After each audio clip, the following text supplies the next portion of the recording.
You all so much for coming out on this lovely evening. My name is Celeste. I am co-director of events here at Brookline Booksmith, and it is my absolute pleasure to introduce Misty Heggeness. Before we get started, if you haven't picked up your pre-ordered book, or if you'd like to buy books, you can do that at the checkout right over there behind you at the end of the event. This talk will be followed by a Q&A, so please have your questions ready.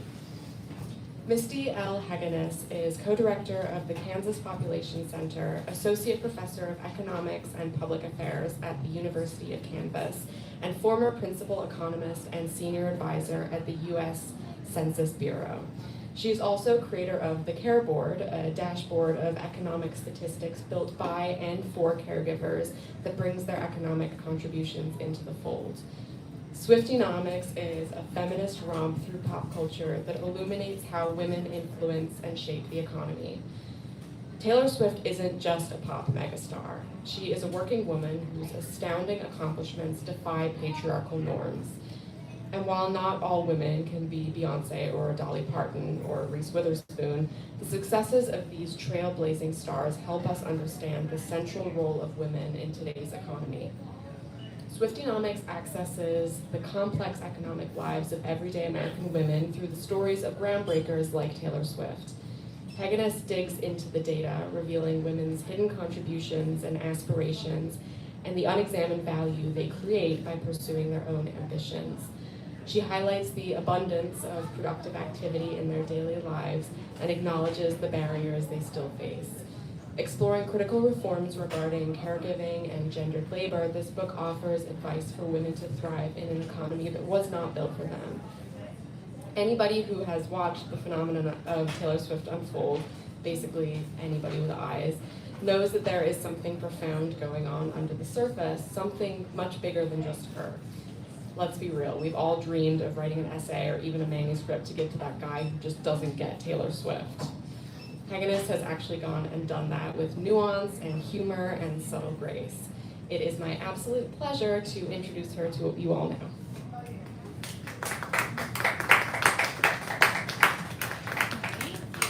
Hi, everyone. You told me to record Yes. it on. Okay. Hi. How's everybody today? Good. Yay! I've learned by going around and giving these talks that it's important at first that I ask if there's any Taylor Swift fans in the audience. All right. Okay. Awesome. All right, good. So that means that I can share some more specific information with you about Taylor and you will get it. All right, awesome. So again, my name is Misty Heggeness. I grew up in Fargo, North Dakota, went to school at the University of Minnesota, worked in the federal government for about 12 years, and then moved into academia. So I'm at the University of Kansas right now. And I decided during the pandemic that I wanted to write a book. And I'm not the only one. There's a whole cohort of us who are pandemic book writers. And I had really wanted to write a book about women. I was working at the Census Bureau at the time, and during my evenings and weekends, I was crunching a lot of data on specifically mothers. I was a mother of a 10 and a 12-year-old at the time. And the stories we were telling ourselves in the news media about what was going on with women at work during the pandemic were not the same stories I was seeing in the data. And so I got really interested in potentially slightly obsessive about getting the stories, the true stories, data-driven stories out about mothers and work during the pandemic. And during that same time, I noticed that Taylor Swift was being extremely productive. She published or produced 2 albums during the pandemic, Folklore and Evermore. And I had been following Taylor since probably about 2019, so just a year before the pandemic, so I'm late to the fandom game. And I noticed her first when I saw a music video come across my social media feed for her song The Man, which is on her Lover album. And this music video is available on YouTube for free. I highly recommend everybody watch it. It's just such a quirky little awesome video, and if you watch till the very, very end, there's a nice little surprise there. Again, in 2019, I was also still working at the Census Bureau, and the lyrics in the song really, I over-identified with them very heavily. I was working as a manager and a leader and a builder in an organization predominantly made up of men, mostly older white men.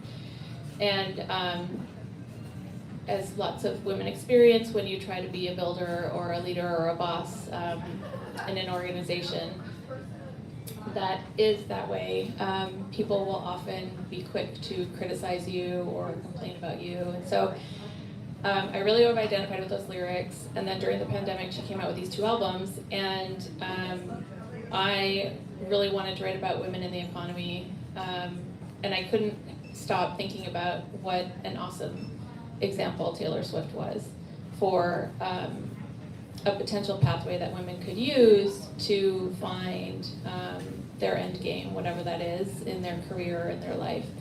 So that's how these 2 passions of mine merged together, and that's how the book came about.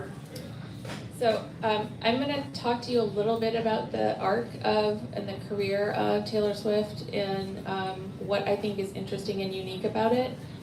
And then I'm going to highlight 3 things that Taylor does that I think any of us can do. And so oftentimes we'll think about somebody who's a megastar or a billionaire like Taylor, and they seem really out of reach for us. Like whatever they're doing, they must have extra resources, extra people who help them get there. But Taylor does 3 things that I think are really simple and extremely effective, and they're tactics that any of us can employ. So part of what I talk about in the book is using these techniques for ourselves.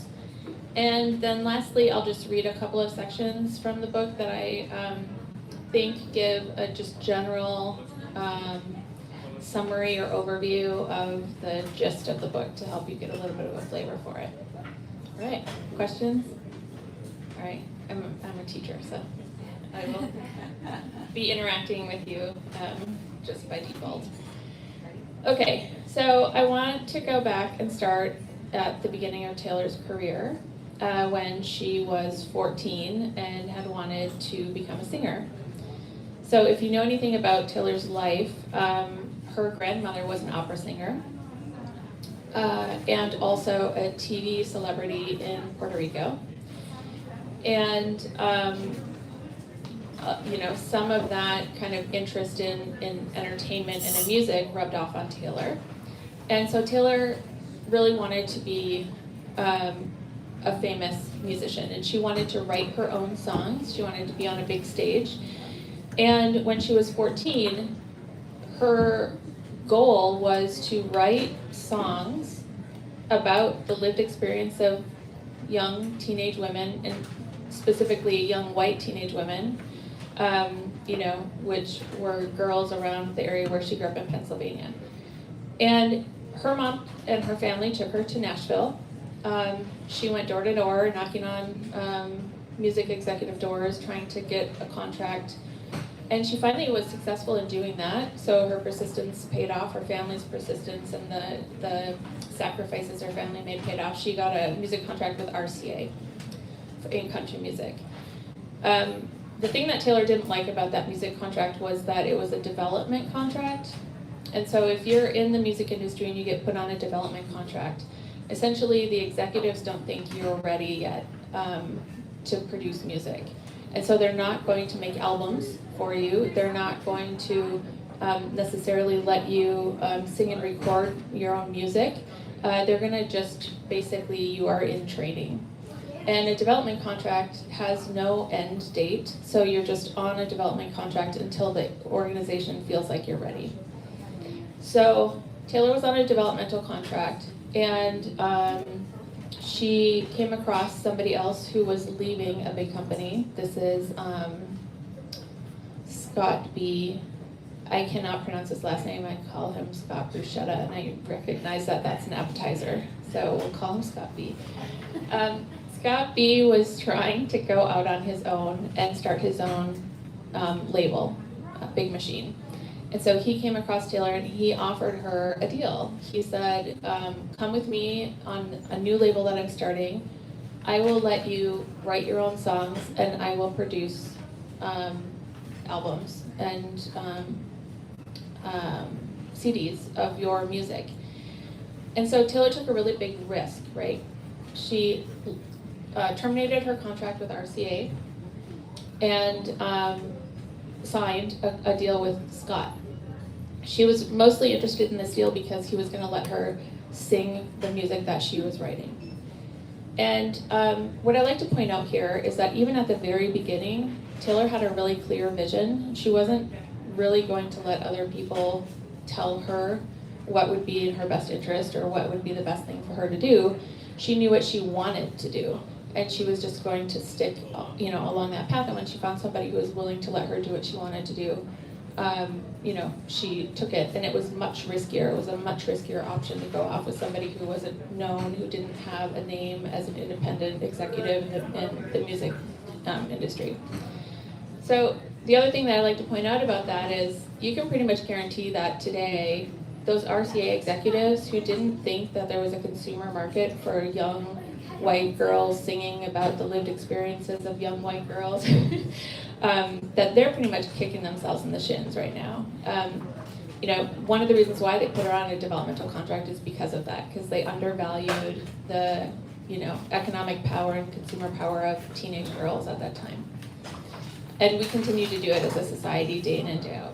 I have a teenage girl, and I can tell you that her ability to consume is very, very strong. So that was just the beginning for Taylor, and we know what happened with her music career. It really took off. After about 6 albums, we know also that Scott ended up selling her albums to Scooter Braun, the first 6 albums. And if you follow Taylor's story at all, you know that she was very unhappy about that. She didn't feel like it was fair. She was very vocal with her fans. The other thing that Taylor does, I think, really successfully is she interacts deeply with her fans. So, and Taylor was on the cusp of social media before social media was even a thing, interacting with her fans. I think it was called, what was it called? Something, Face something. MySpace, it's called MySpace. So she was on MySpace interacting with fans. And I think that the fact that she, again, is so authentic in what she wants to do, in the type of music she wants to sing, in who she wants to sing it for, and the fact that she really wants to engage with her fans. Easter eggs is another example. She's continually trying to really authentically interact with her fans. I mean, she gets a lot from her fans and they get a lot from her. It is like definitely a mutual relationship. And that has been really successful for her. And I think that level of authenticity is really a successful component, can be a successful component to anyone's life. So, as Taylor aged, the other thing that I want to point out is, as she aged, in the early years, she would sing a lot about relationships and experiences in high school. Then she got into her 20s, and then she would sing a lot about, continued singing about relationships. And when she got into her early 30s, late 20s, early 30s, she started maturing her music a little bit and expanding. And so this is the other thing that I find fascinating about Taylor is, and this is again under this theme of authenticity, Taylor has started writing music about women from the past, women from history who Taylor over-identifies with. So remember I told you that I over-identified with her song, The Man. At the time it was really relatable for me given my job and my experiences. Taylor has found women from the past, and I don't know how other than to say that she's an avid reader, and so in my mind, I don't have any proof because I haven't interviewed her, but in my mind she reads books about these women and then gets inspiration about these women and crafts songs about their lives and their lived experiences. So she has a song called Clara Bow, written about Clara Bow, and if you don't know who Clara Bow is, she was nicknamed the It Girl She was very famous for a silent movie called It in the 1920s. And Clara was the first actor to ever get a clause removed from her contract. That is, the slang for it is called a slut clause, but basically if you ever show up in the media in a negative light, or if you're partying and the media is writing about it in a negative way, or you have too many relationships, that clause gives the Hollywood executive company, the right to null and void their contract with you. And Clara Bow was the first actor, male or female, to ever get that removed out of her contract. And she was able to do that because she became so powerful and famous as the it girl, and she was able to really harness that and leverage that power.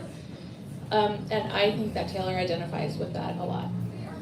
She's also written a song about Adina Sackville, who again lived in the 1920s. Adina had multiple husbands, and she had 2 young boys with her first husband, and she left her boys with her first husband. She was in a high social class in London, and Adina essentially had a bad rap, and there was lots of rumors about her. And she had a nickname. Anyone want to guess what her nickname was?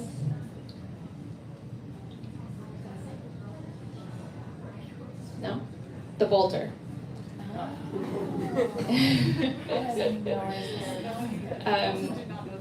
Yeah, her nickname was the Bolter because she was known to bolt from relationships. But Adina's great-granddaughter wrote a book about Adina's life, which I think Taylor read, and which I think inspired the song The Bolter. And from Adina's great-granddaughter's perspective, there was nothing wrong or seedy or, bad about her grandmother. Her grandmother was just in love with love. And she would fall in love with somebody, and then they would fall out of love, and then she would look for love again, and she would fall in love with somebody else. The other woman that Taylor has written about, which I find this to be extremely inspiring and also delves heavily into this idea of authenticity, is a woman whose name is Rebecca Harkness. So Rebecca was born in St. Louis, Missouri, got married and divorced in St. Louis, and then after she was divorced, she met a very wealthy oil man. So she married him and followed him to the East Coast, to Rhode Island. They bought a house called the Holiday House, and he had health problems. But they were known for hosting and being very social and having lots of parties, and his doctors told him to slow down with the partying because of his health, and I don't know if he did or he didn't, but he ended up dying because of his poor health. And then who do you think took the blame for him dying early in life? Rebecca. So Rebecca, in the community, Rebecca was blamed for not making him slow down and not caring for his health. So Rebecca lived a very long widowhood, and she lived in that house. She built a ballet company in that house. She's known to have famous friends over, and on the weekends they would play cards. She had Salvador Dali over, BKS Iyengar. She's known for bringing her girlfriends from the city to that house to have parties. She's known for filling her pool with champagne. She's known for dyeing her neighbor's dog. Yes. So if you listen to the song The Greatest American Dynasty, that song was written all about Rebecca Harkness. And Taylor not only found Rebecca's story really inspiring.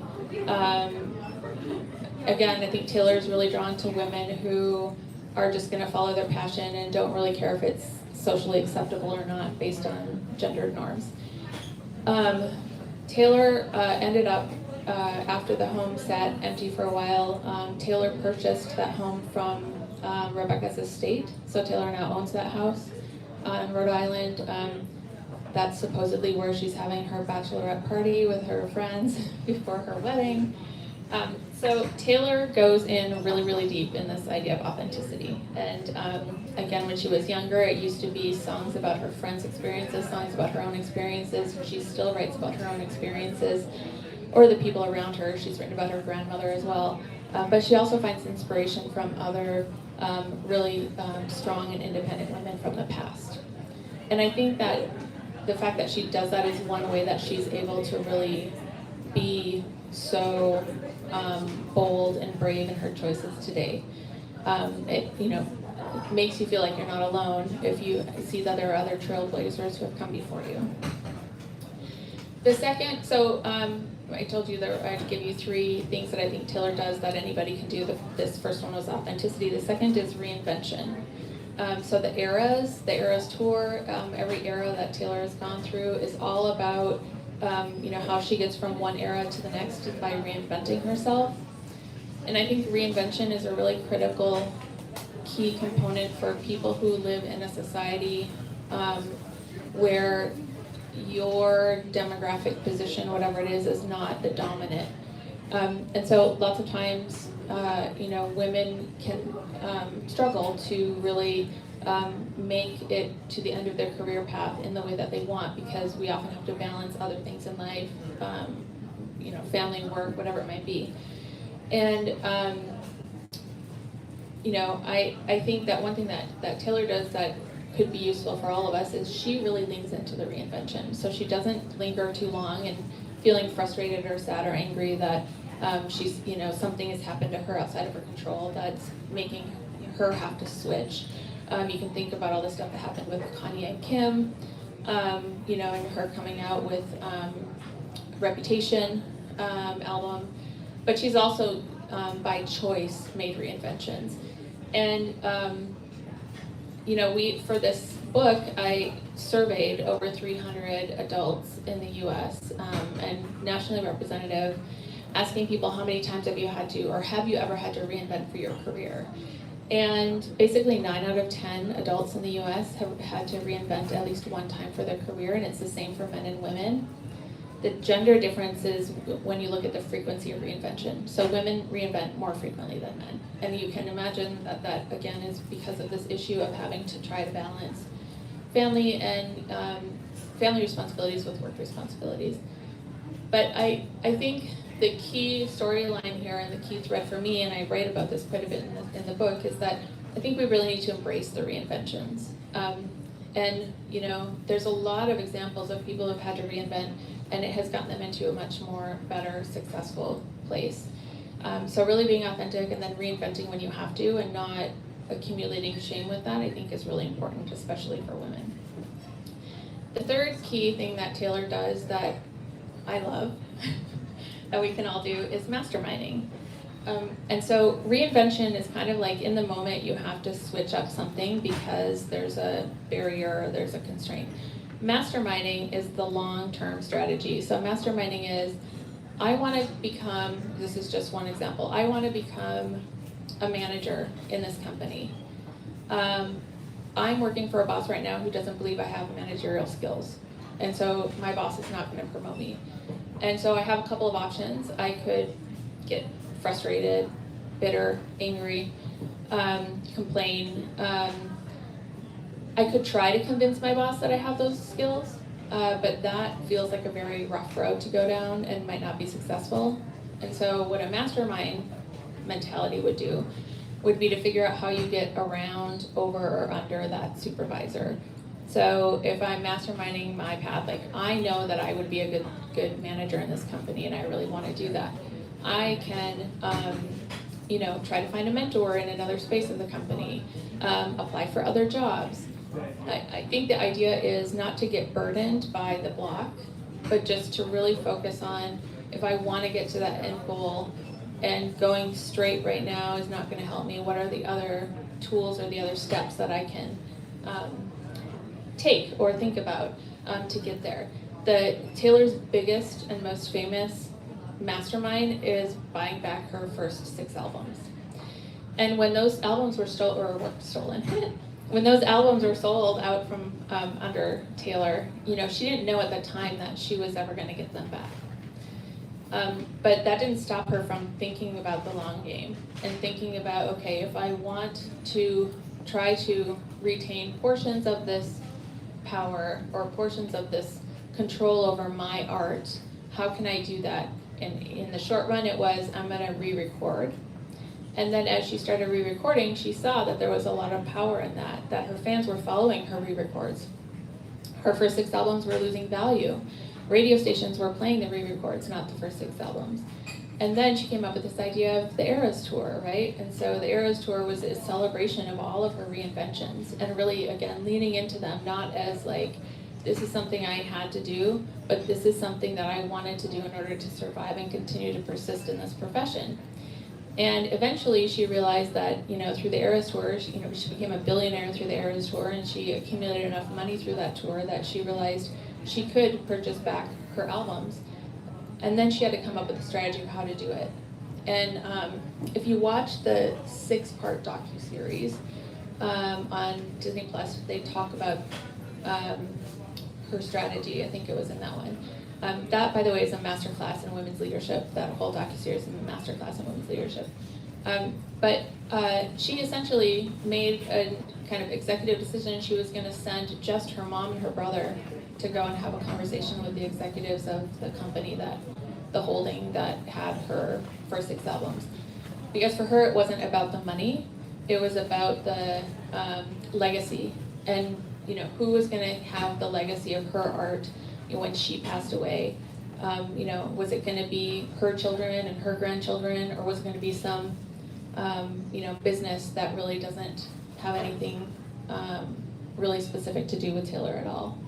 And so her mom and her brother went in with that angle, and they were able to negotiate a purchase of the first 6 albums, and she got them back. So she's clearly the queen of masterminding, and I think that there's a lot that all the rest of us can learn from that as well.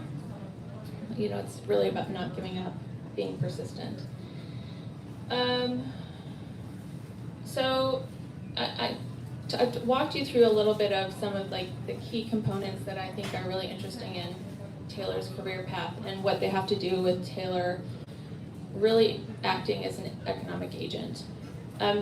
I use those stories to enter into a space to talk about modern women and the economy today in the book.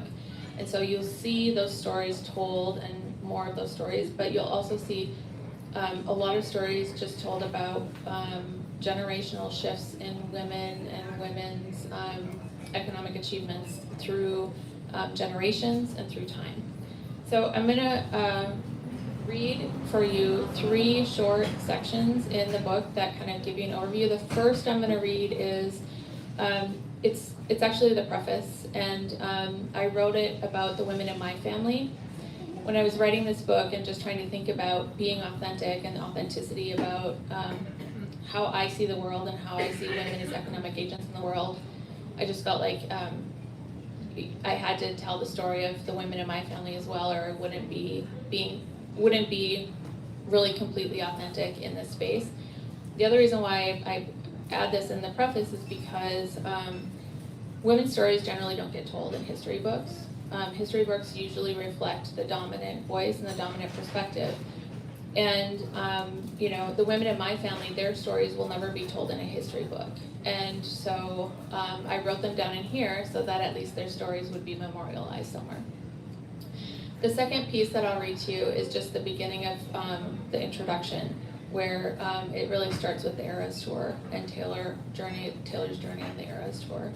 And then the third piece that I'll read to you is just one of the examples of how I kind of weave pop culture into, I don't want to call it boring, but into economic thoughts and theories, and kind of try to challenge traditional economic theory using kind of pop culture examples. Right. Any questions? Okay. And after I read these, then we'll do a Q&A. So, and we'll chat.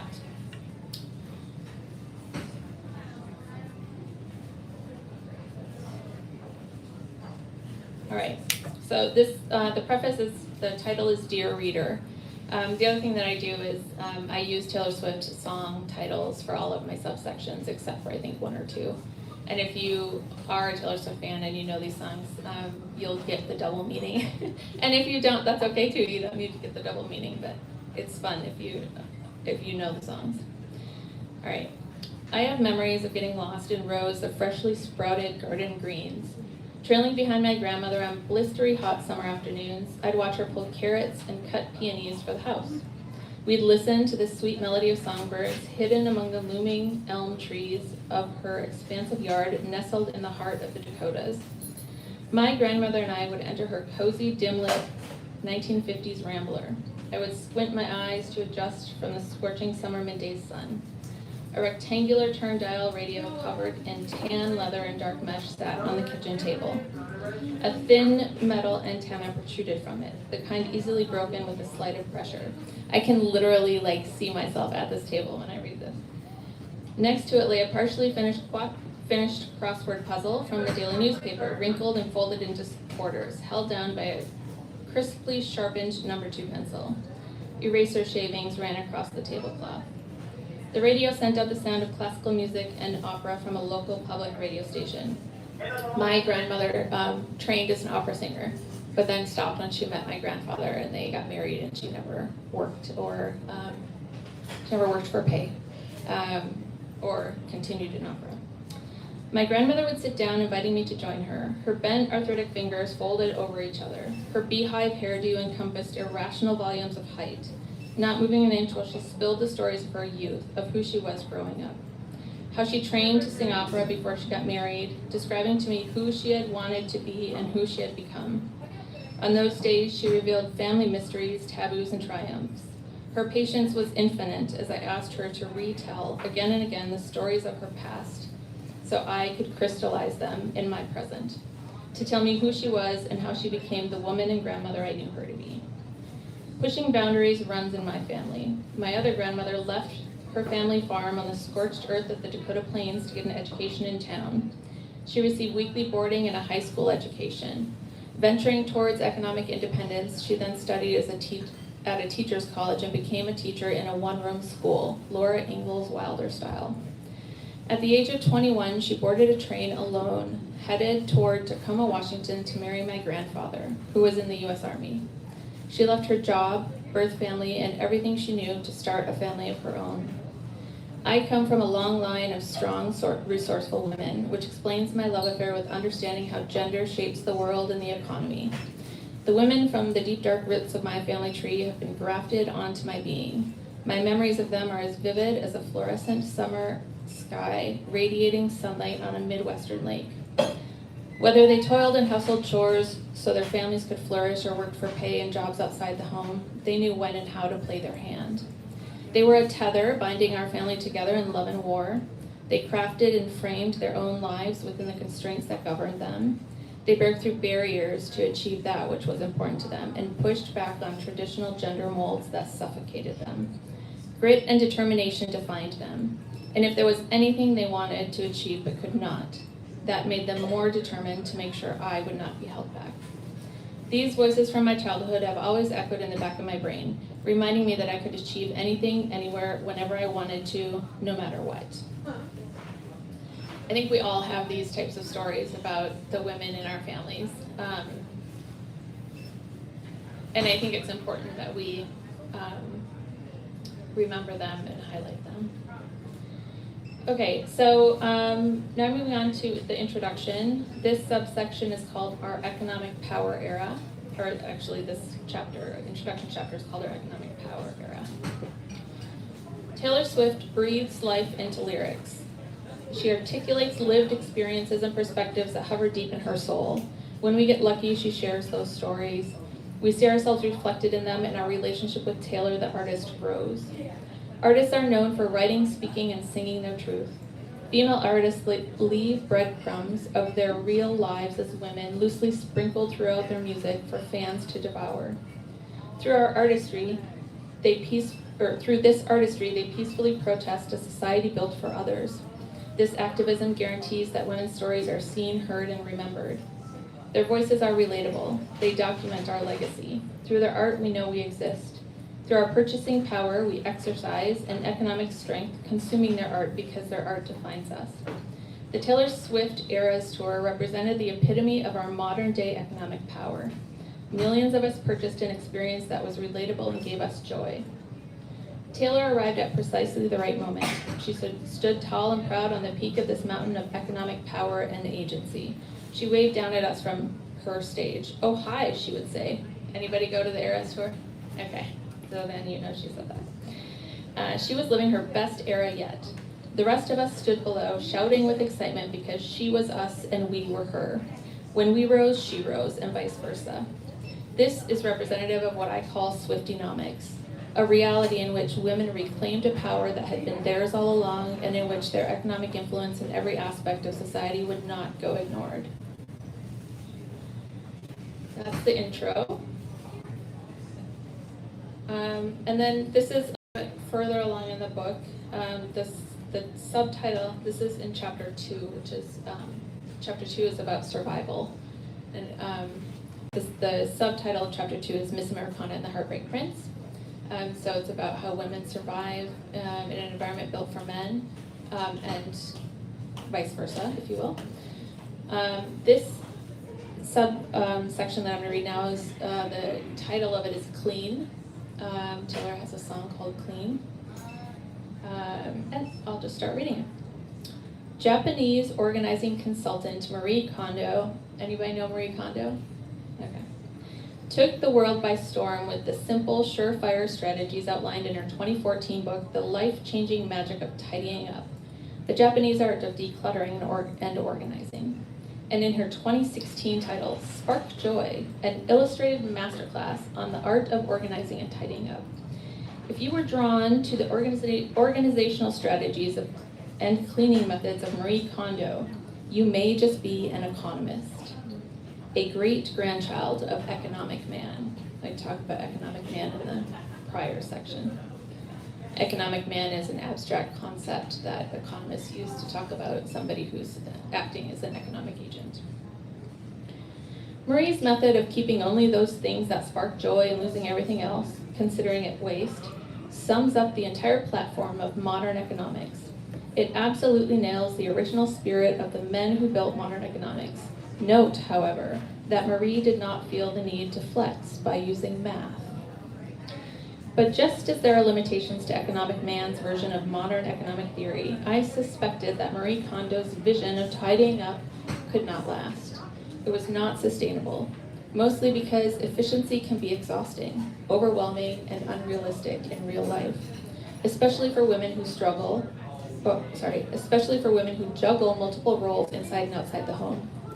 In 2023, after having her third child and while promoting her newest book, Marie admitted to the Washington Post that her previously tidy, organized home was now messy. An invisible hand only goes so far when faced with the realities and complexities of the real life of caregivers. A short 9 years removed from the wildfire sensation that was the Kondo method, it seems the real world caught up with her. She learned the realities of economic woman, who had been there all along, waiting in the shadows. The strict mathematical efficiency of economic man can feel magical and alluring, but it is ultimately unsustainable in real life. Economic woman has known this all along. So that's just a little bit of flavor of how I try to use some pop culture concepts to challenge what we think we know and believe about theories in economics. So with that, I think we'll open it up for questions or discussion. If anybody has a point they want to make or a question they want to ask, don't be shy. Thank you very much for a wonderful presentation. But where does Taylor Swift go now with a marriage, and she's now a little older, and how does she manage this next 10 years of her career? What do you look in your crystal ball? Yeah, I think that's a great question. I think she will continue being an artist. She'll continue making music and making her art, all the while she gets married and has kids, and she'll just rebalance in the short run, like we all have to do. I've heard people say that she's gonna back away now from her career and from the entertainment space, and I don't believe that will happen. You can look at other women, modern women today from, millennial generation down, really see their lives and the expectations and how they should or want to live their lives different than the women before them. And so there's already lots of examples in entertainment of women who have had children and continue to be entertainers. You can think about Pink. She travels with her family. Her daughter sometimes goes on stage with her. Beyonce is a prime example of somebody who, and it's really unfortunate because I don't think that the Beyonce documentary from Renaissance is like easily available. But if you had the chance to see that documentary in the movie theaters after her concert tour was over, it was amazing, and Beyonce spoke a lot in that documentary about what it was like to be a Black female CEO of a touring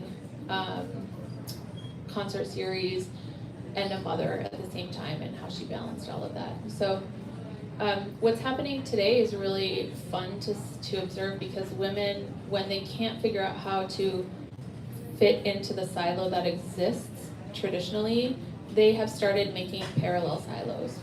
So Taylor has done this with the music industry. Some people argue she is the music industry, but she has her own company. When she wants to put a movie out, she just goes straight to AMC. She doesn't go through Hollywood. Reese Witherspoon was upset that Hollywood executives weren't funding and producing stories that had rich female content in them, and so Reese, started her own production company called Hello Sunshine. That's where we got like Big Little Lies and all these other really amazing series. And I talk about these examples in the book. There's also in venture capital, there's a woman who started her own fund because she saw that venture capitalists were underinvesting in women's ideas. So it's really a fun time, I think, to be alive and in the world, because women are finding different ways to balance family with work, and they have enough economic power today, at least a subset of them in a certain space, that they have started creating spaces that are more friendly to the way that women live their lives. And I assume Taylor will do that as well. Other questions? Yeah. Oh, thank you.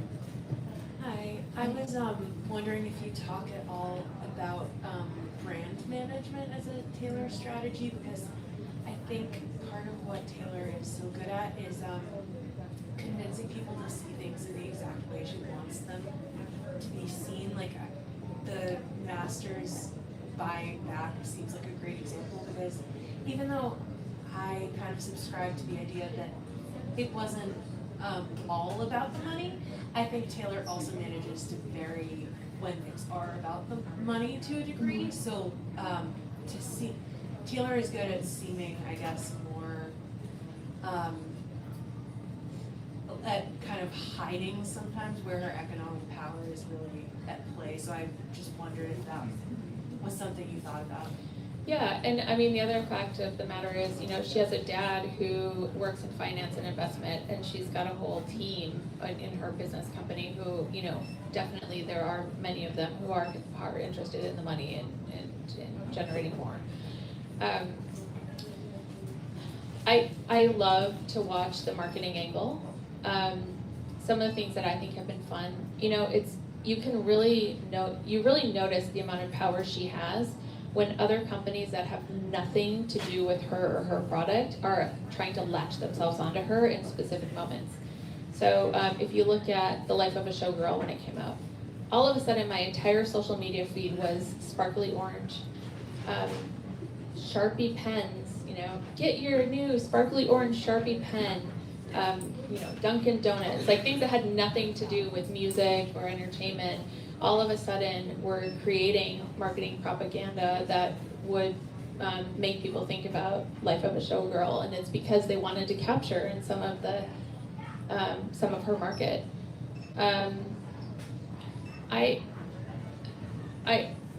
I think she is a queen of masterminding, and I think that also extends into her ability to market herself. And you're right, she does. She's very intentional, and she does look to, if she anticipates there's going to be, and Tree Payne, who is her publicist, is also a genius. So you put the two of them together and it's like unstoppable. But she's really able to anticipate when there might be something might be perceived in a negative light, and they're always able to get ahead of the game. Yeah.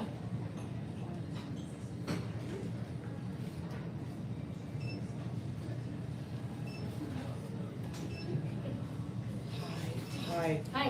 I was just wondering, Taylor is like so big now in a way that's historically hard to compare to many people, except maybe like Michael Jackson or the Beatles. But what do you think the future of her live performance looks like post Eras Tour, where it was so hard to get tickets and it created so much stress? And then, it was amazing and it just made her even bigger. What do you think she'll do in the future in terms of touring, live performance? The short answer is I have no idea. There's lots of things that could happen. People say that she'll take a break from touring because of the wedding and yada yada, which seems logical. I could envision her doing something like a Harry Styles thing in New York, like he's doing now, like 40 nights in New York, where that's the only place in the US that he's performing. I could see her doing something like that. Whatever she does end up doing, you can pretty much be guaranteed that it is going to rotate itself around her leisure and her preferred schedule. So one of the things that I thought was really awesome about the Eras Tour was she would go on weekends. She would fly to wherever it was, perform on weekends, and then go back to New York or home or wherever during the week and work or do other things. And just her power and her ability to tell her team, I want to go on tour and this is how I want to do it. I think is really fun to watch, and so I imagine that whatever comes next for her in terms of touring, it'll be something that blends well with her lifestyle at the time. Other questions? Comments?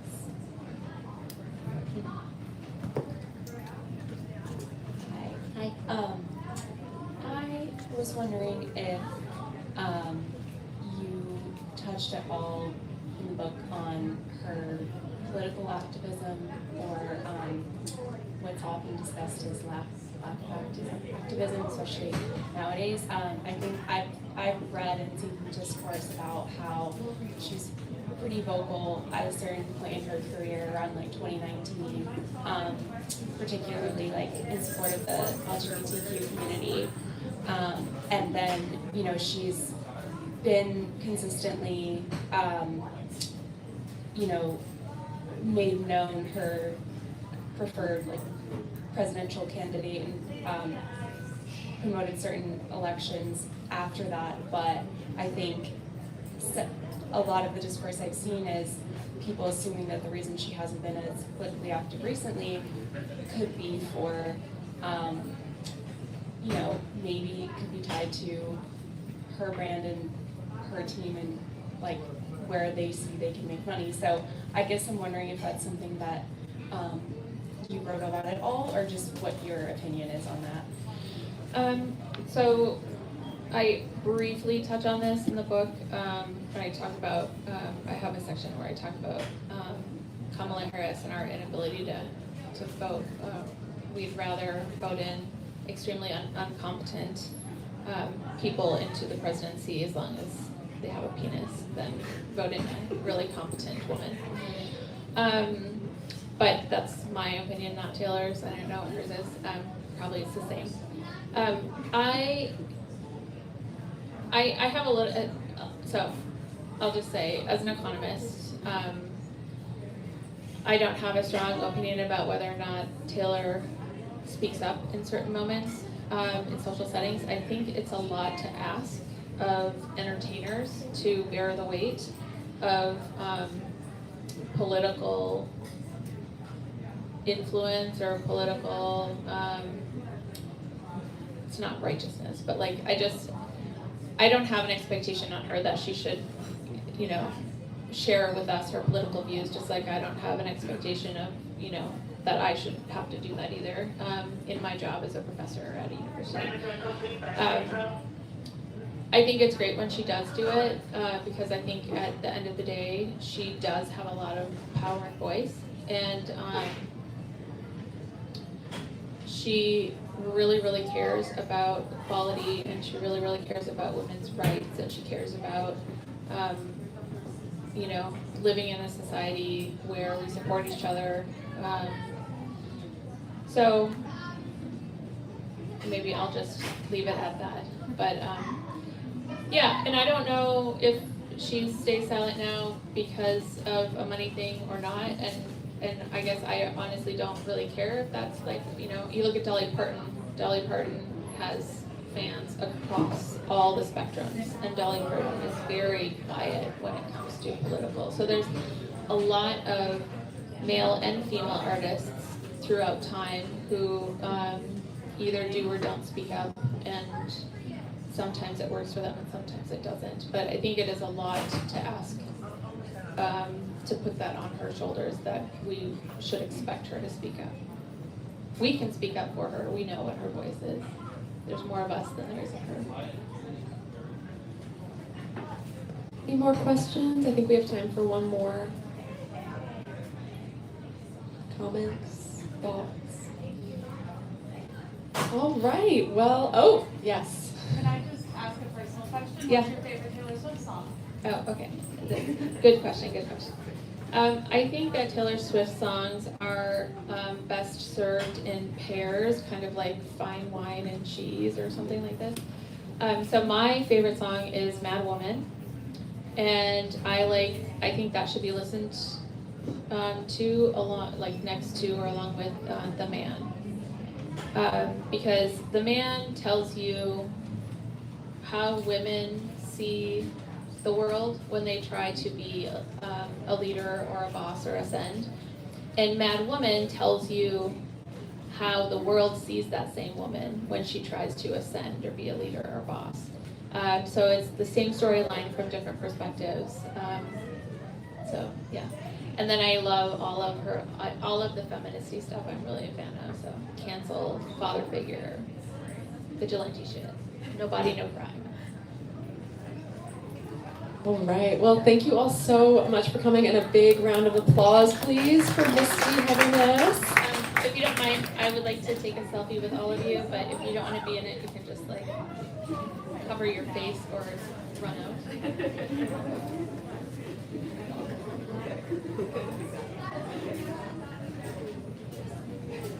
Thank you. Incredible. You all looked gorgeous. So books are for sale at the register over there.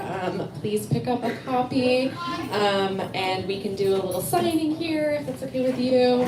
And yeah, thank you all so